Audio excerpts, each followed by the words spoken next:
అందరికీ నమస్కారము. ఈరోజు బషీర్బాగ్ ప్రెస్ క్లబ్లో పత్రికా సమావేశము ఏర్పాటు చేయడానికి అవకాశం ఇచ్చిన ప్రెస్ క్లబ్ యాజమాన్యానికి మరియు పత్రికా ఆహ్వానాన్ని మన్నించి వచ్చిన పాత్రికేయ ప్రభువులందరికీ కూడా నమస్కారములు మరియు కృతజ్ఞతలు తెలియజేస్తున్నాం.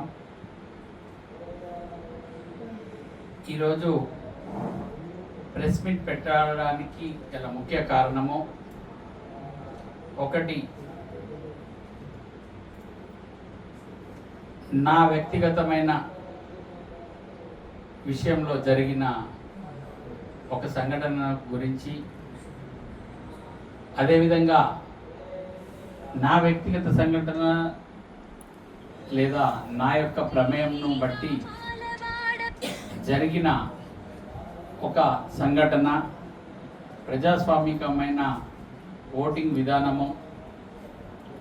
విధానంలో ఓట్లతో ఎన్నుకోబడిన ప్రజాప్రతినిధులు లేదా ఎమ్మెల్యేల ఓటింగ్ సిస్టంను, ఆ ఓటింగ్ సిస్టమ్ యొక్క విధానంలో